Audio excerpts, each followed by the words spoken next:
Alhamdulillahirabbil alamin.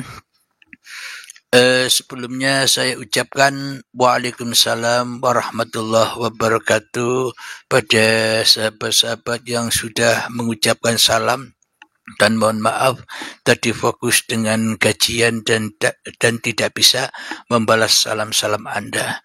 Semoga kita semua senantiasa selalu di dalam penjagaan, di dalam pemeliharaan, di dalam kecukupan, dan di dalam kasih sayangnya Allah Subhanahu wa ta'ala. Amin ya rabbal alamin.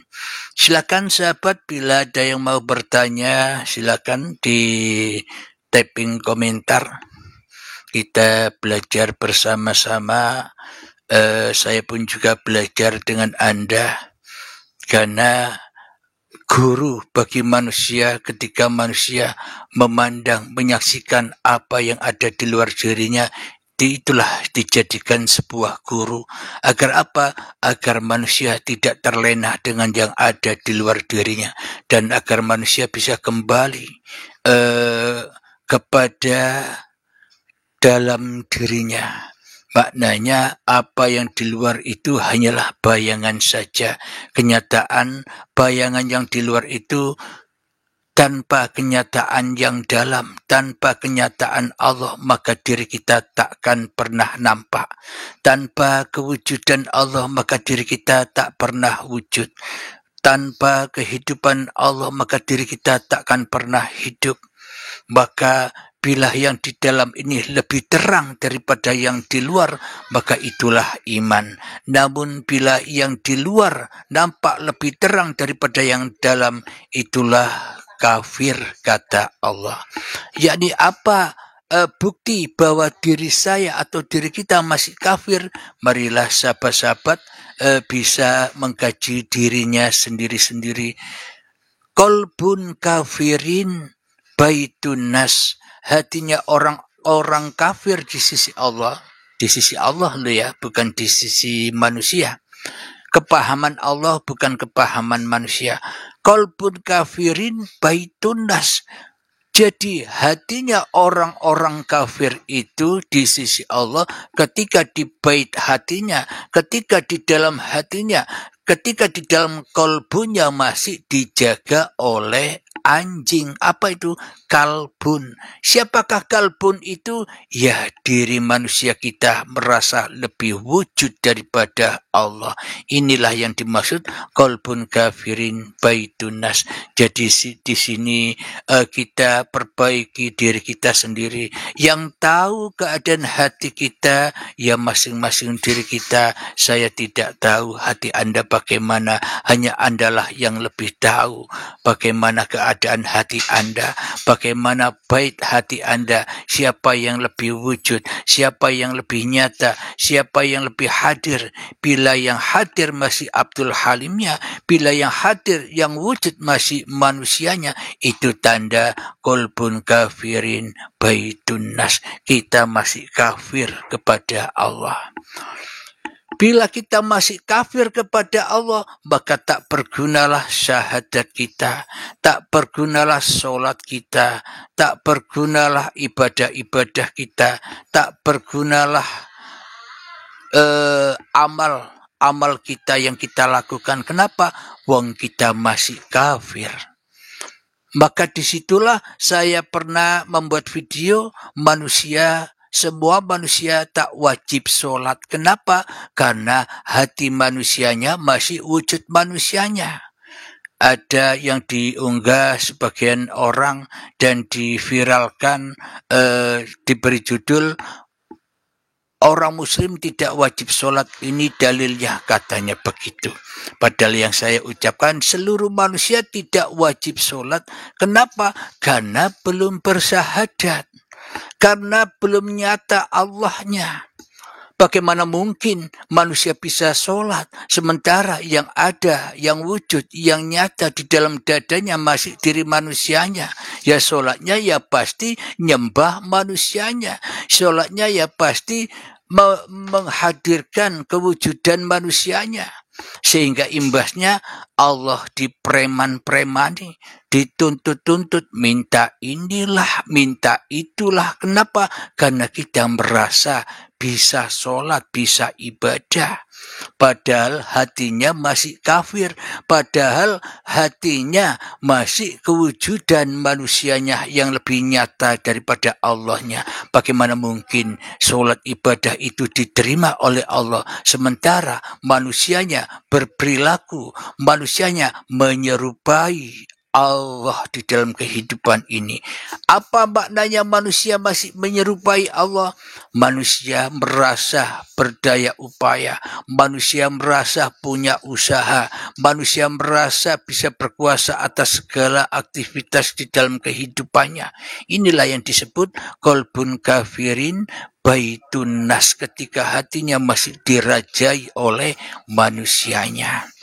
Jadi tak bergunalah amal-amal yang kita lakukan bila kita belum Islam. Islam ini di sini bukan Islam apa yang kita pahami sebagai kepahaman hawa nafsu, Islam kepahaman manusia.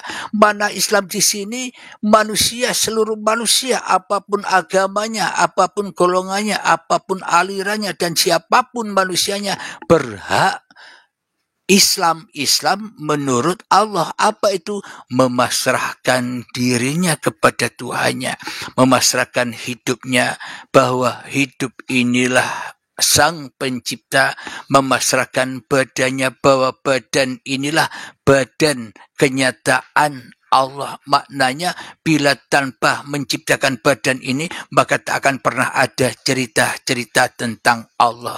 Bila Allah tak menciptakan badan inilah, maka kita tak akan pernah mendengar tentang agama-agama, tentang Tuhan dan sebagainya. Inilah buktinya bahwa kita selama ini belum menyerahkan itu semua, sehingga kita bingung mencari Tuhan, sehingga kita bingung di dalam kebenaran. Padahal kebenaran itu adalah ketika yang nyata hanya hidupnya Tuhan itu sendiri. Itulah puncak-puncaknya segala agama, itulah puncak-puncaknya segala golongan, itulah puncak-puncaknya segala aliran. Bila manusia tidak berhenti melanjutkan perjalanannya, maka ia akan ketemu dengan Tuhannya. Itulah Habibullah, kekasih Allah. Jadi sesungguhnya seluruh manusia itu ya kekasih Allah, tapi manusia membalas cinta Allah dengan menyelingkuhi Allah. Manusia lebih suka, manusia lebih cinta, manusia lebih sayang akan dirinya sendiri daripada Allah. Itulah qalbun kafirin baitun nas. Hatinya orang-orang yang kafir di sisi Allah ketika manusianya masih jadi Tuhan dewe-dewe di dalam dadanya. Terus bagaimana caranya agar kita beriman kepada Allah dan agar semua amal-amal kita ini sampai kepada lillah?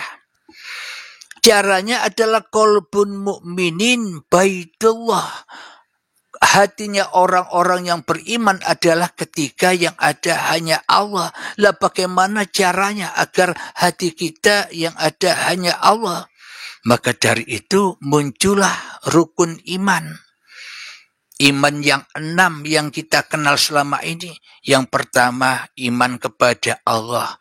Iman yang bagaimana? Bukan iman yang seperti persepsi atau kepahaman hawa nafsu kita. Pokoknya aku beriman. Pokoknya aku percaya bahwa Allah Tuhanku. Aku percaya Allah Tuhanku. Aku percaya Bapa Tuhanku, Gusti Tuhanku, dan sebagainya. Tidak cukup begitu. Bila yang percaya, yang hadir, yang wujud masih manusianya, berarti yang manusianya masih percaya dengan kewujudan dirinya sendiri. Jadi untuk merealisasikan iman di sini, berimanlah bahwa hidup ini hidup Tuhanmu, bahwa badan ini badan Tuhanmu. Maknanya dohir batinnya Allah sendiri. Bila manusianya sudah menyerahkan, meridhokan bahwa apa-apa yang ada pada dirinya hanyalah bekas-bekasnya Allah, maknanya dari kekuasaan-kekuasaan Allah, maka disitulah iman itu. Ketika manusianya sudah mutu qabla antal maut, mati sebelum mati, rela, ridho kembali kepada Tuhan. Bagaimana mungkin Tuhan akan rela, ridho kepada kita, sementara kita tidak rela, tidak ridho kembali kepada Tuhan. Sementara kita tidak rela, tidak ridho, mati demi Tuhan. Sementara selama ini Tuhannya dimatikan. Kita yang hidup, Tuhannya mati. Kenapa? Yang nyata, yang wujud masih diri kita. Tuhannya tak berlaku sama sekali di dalam hati kita. Bila Tuhan tak berlaku sama sekali di dalam hati kita, bagaimana mungkin kita bisa beramal soleh, beramal yang suci? Bagaimana mungkin kita mengumpulkan bekal, ibadah bekal, zikiran bekal, apapun yang kita amalkan untuk bekal menuju Allah, menuju akhirat. Sedangkan bekal-bekal yang kita tanam, bekal-bekal yang kita siapkan, hanya kita makan sendiri, terbakar di dalam hati kita. Apa maknanya dimakan sendiri dan terbakar di hati kita? Kita selalu mengaku-ngakui yang sholat aku, yang ibadah aku, yang berbuat baik aku. Inilah yang dimaksud manusia nyembah manusia.